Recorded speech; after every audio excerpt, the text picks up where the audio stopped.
We're talking Air Force Falcons today on Sharpen the Point. 2024, it was a 5-7 season. It was a little down year for them. They finished strong, though, winning the final 4 games against some decent competition, including Fresno State and Oregon State. But Troy Calhoun returns for his 19th season. He's been a model of consistency throughout ups and downs. But we'll see what they have to come. Quarterback-wise, Quentin Hayes departing, he's going to leave a full-blown competition behind him between Josh Johnson and Liam Zarka to replace him. Hayes provided a smart for the team last season when he took over for the ineffective John Busha. Johnson, for his part, had limited snaps in a few games, whereas Zarka did not see the field. I believe that potentially gives Johnson a leg up in that competition. Running back-wise, that's the focus of this offense. Other than the quarterback running it, they're going to tote the rock a ton. They returned a ton of rushing production from a year ago. Dylan Carson, one of my favorites, he led the team in yards at 600 and had 5 touchdowns a year ago. He's going to lead the room once again after being banged up early in the season, costing him some production. But he finished particularly strong with nearly 100 yards and a touchdown in each of the final 4 games last season, which also gave them a boost towards that positive end of the season finish. The touches are really going to be spread out per usual. There's a ton. There's plenty to go around in a triple option attack. And then Owen Allen, Cade Frew, and Cade Harris are going to touch the ball a good bit in addition to Carson. Owen Allen is going to be the complement to Carson in that fullback position, just ramming it up the middle of the gut of the line of scrimmage. While Cade Frew, he battled some injuries a year ago. He could really be poised for a breakout season. He's a talented player. And for my money, Cade Harris is the most explosive player on this offense. He led the team in all receiving categories while contributing another 280 yards and 4 touchdowns on the ground. He's an all-around dominant weapon, very similar to Eli Heidenreich at Navy. He's going to be schemed into good positions to exploit that athletic ability in space. Pass catcher-wise, it's been a while since we've seen an impactful wide receiver at Air Force, given the quarterbacks rarely throw for more than 1,000 yards in a season.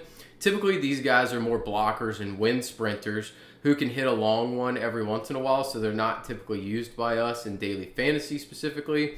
Trey Roberson and Quinn Smith are likely to lead the charge here on the outside, but their roles are going to be extremely limited given the run-focused scheme that they use with the triple option. Jared Rosnos and Brandon Ingle are now gone. I expect the target distribution to condense a little bit, but ultimately 30 targets is pretty much a solid projection for these guys with a hope of 20 catches on the season. Along the offensive line, these are key positions for this team. They lose the right side of it to graduation after this particular unit came on strong at the end of the season, which was the driving force in their late turnaround. The return of left tackle Trevor Tate, left guard Alec Falk, and center Costin Cooley, they're going to be a driving force for the offensive success overall. The right side is still in a big competition right now, but Jay Sulatovic and Samuel Floysand, they're going to be the leaders in the clubhouse as of now to assume those roles. Along the defensive line, you don't see a ton of transfers out of Air Force, sans Paul Skeens in baseball, but David Santiago, he went to Michigan State. He was an impact pass rush. He led the team in sacks a year ago with 4. James Tomasi, he leaves because of graduation, and he played a prominent role in the middle of the field. But I still think there's plenty of reasons to believe this unit is going to be strong again. The returning trio of Aiden Swartz, Daniel Grobe, and Peyton Zdroik, they're going to be key to the success of this overall defense. They are absolutely grown men who have plenty of playing time under their belt. Zdroik has the talent ultimately to be a first-team all-conference player in the middle of the field. He's a wonderful defensive tackle prospect. And then Jackson Adams is a guy to keep an eye on as someone who could push to contribute heavily off the edge. Linebacker-wise, they lose their top 2 in production from a year ago, Osara Ahi and Grant Ewell.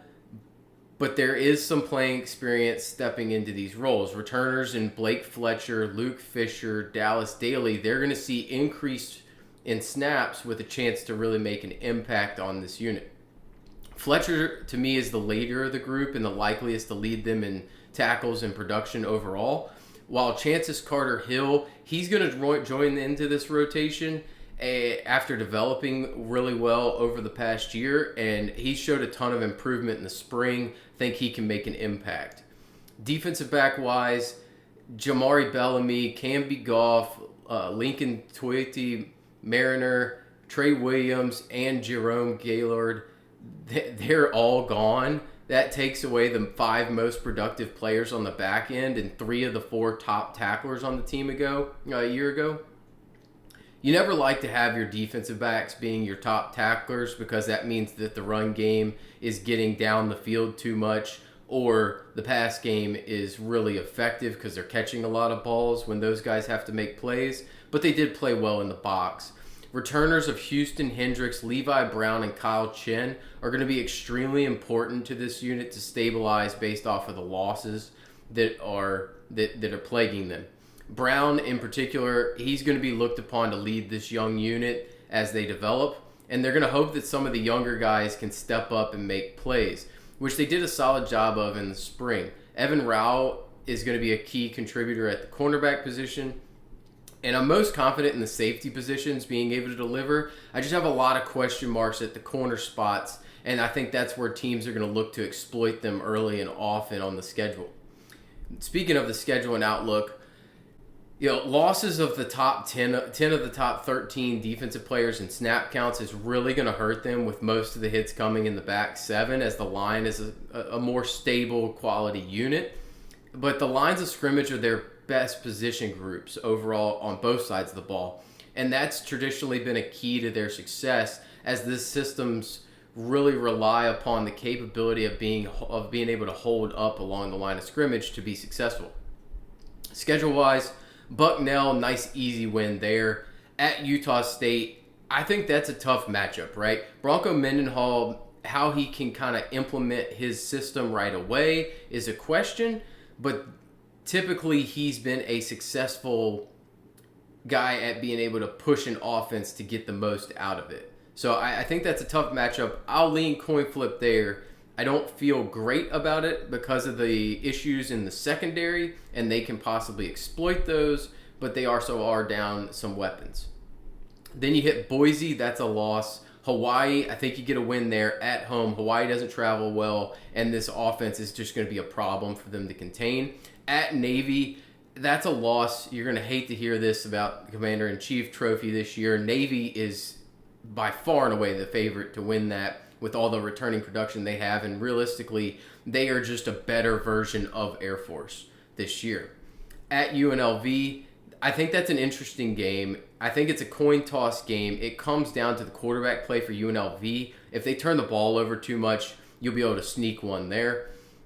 Wyoming, that's a win. I think you can handle business there. Army, I think that's a coin toss because of their question marks at quarterback, and they lost some production from a year ago. But I would lean that that's a loss, even though that will be the closest game for any of the Commander-in-Chief spots. At San Jose State, I think we lean loss here. At UConn, I think it's a coin flip, but I would lean loss overall. New Mexico, nice easy win. And at Colorado State, I think that's a loss unless weather gets in play there. Traditionally, Air Force teams have really struggled when they had a lot of turnover from one year to another. And this is one of those years specifically on the defense. There's 4 games where they should be favored in, with another couple that are up in the air. If they can make a bowl game, it would be a highly successful season while gaining experience for some of these young guys that will be key contributors in the future.